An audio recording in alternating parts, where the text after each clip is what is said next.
Chief Justice of Pakistan on Friday said he took so moto notice of Hazara Killings in Quetta as it is like ethnic cleansing. According to details, a two-member bench headed by Chief Justice of Pakistan, Justice Saqib Nisar, and comprising Justice Ijazul Hasan said during a hearing of the so moto notice at Supreme Court's Quetta registry that we do not have words to condemn the incidents of Hazara killing. Appraising the court, the counsel of the Hazara community, Advocate Iftikhar Ali said, "We are facing personal and financial losses.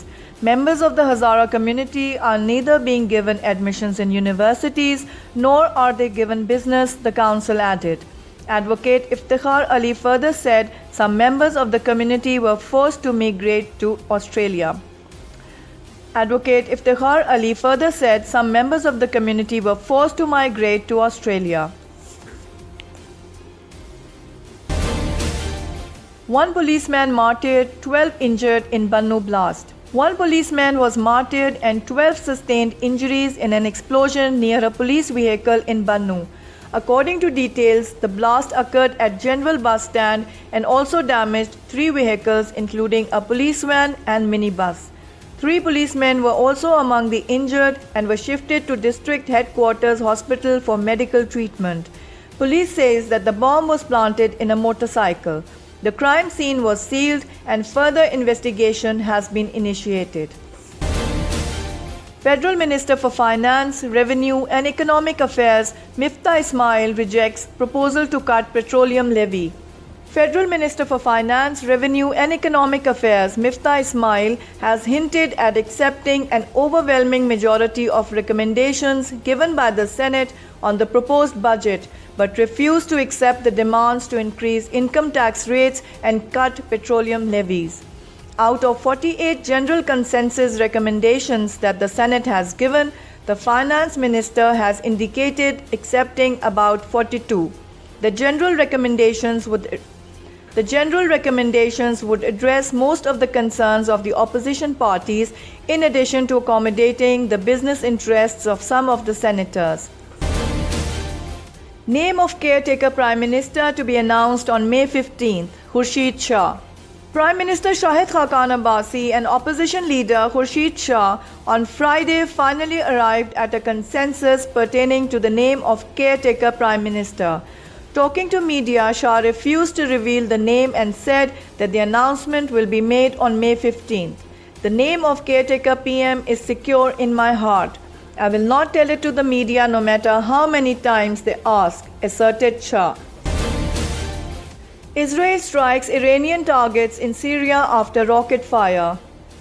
Israel said it attacked nearly all of Iran's military infrastructure in Syria on Thursday after Iranian forces fired rockets at Israeli-held territory for the first time in the most extensive military exchange ever between the two adversaries. Russia has deployed troops in support of President Bashar al-Assad. The confrontation came 2 days after the United States announced its withdrawal with Israel's urging from a nuclear accord with Iran. Malaysia's Mahathir says king willing to grant full pardon for Anwar. Malaysia's newly elected Prime Minister Mahathir Mohamad said on Friday that the country's monarch had indicated he was willing to grant a full pardon to jailed politician Anwar Ibrahim immediately. The Southeast Asian nation's political landscape has been shaped for nearly 2 decades by a bitter feud between Anwar and Mahathir, whose decision to sack Anwar as his deputy sparked an opposition movement, Reformasi or Reform, in 1998.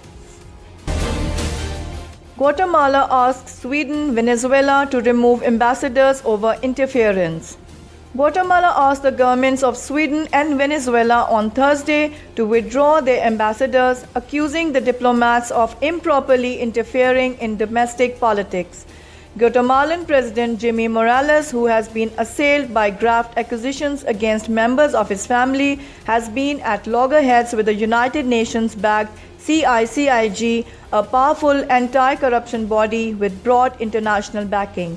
Sweden is a prominent backer of the International Commission Against Impunity in Guatemala. Cambodia condemns move by United States congressman to impose sanctions. Cambodia on Friday condemned a proposal by a United States congressman to impose financial sanctions on long-serving Prime Minister Hun Sen and his officials, saying the bid destroyed the credibility of the United States. Ted Yoho, chairman of the House Foreign Affairs Subcommittee on Asia and the Pacific, said on Thursday a Cambodia Democracy Act of 2018 aimed to impose financial sanctions in addition to visa restrictions that Washington placed last year on Cambodian officials for undermining democracy with a crackdown on critics ahead of a July general election. Philippine Supreme Court removes Duterte enemy judge. The Philippine Supreme Court voted on Friday to remove its top judge, whom President Rodrigo Duterte had called an enemy for voting against several controversial government proposals, citing violations in the way she was appointed. However, one opposition party said the ouster of Maria Ruth Sereno, the country's first woman Chief Justice, removed a shield against abuse of power in government and left behind a puppet Supreme Court. Australian police find 7 dead in rural town, guns seized. Australian police found 7 dead people on Friday, including 4 children, in a rural town in the Margaret River wine-growing region and said guns were involved in the killings.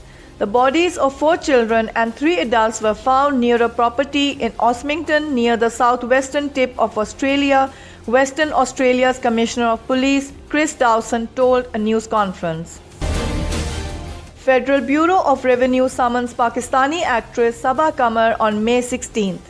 According to details, a notice has been sent to Pakistani actress Sabah Qamar by the FBR. While on the other hand, Sabah Qamar is all set to make Hollywood debut as the Hindi medium actress has signed a movie with Ben Affleck. The 34-year-old actress stated that she did not want to reveal or discuss anything about the project. Sabah Qamar is currently residing in Lahore, whereas she will soon depart for USA for her dream project. Pakistan's trade deficit widens 14.3%. Pakistan's trade deficit is now near $30 billion in just 10 months, which is higher than even revised estimates despite solid growth in exports for the second month in a row.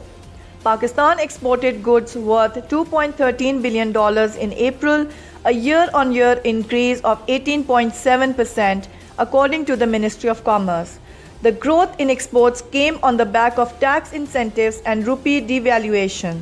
Pakistan is now 8th in the world in terms of export growth, coming up from 158 in 2016-17, said Commerce Secretary Yunus Dagha, while hoping that the growth momentum will continue in the remainder of 2 months of the fiscal year. T20 series, Afghanistan to host Bangladesh in India. The Afghanistan cricket team, which has had its training base in India since 2015, will play their matches on June 3rd, 5th and 7th in the northern Indian city of Dehradun. Afghanistan Cricket Board is delighted to host Bangladesh for the T20 series in Dehradun in early June, which will be a good opportunity for both sides to play competitive cricket, Afghanistan Cricket Board Chairman Atif Mashal said in a statement.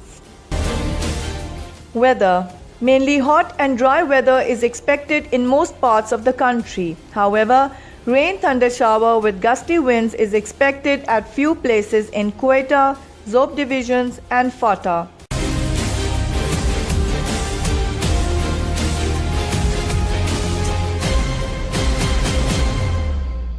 Please subscribe to HumSub.TV and hit the notification icon on the screen to get the latest updates of our channel. Thank you for watching HumSub.TV.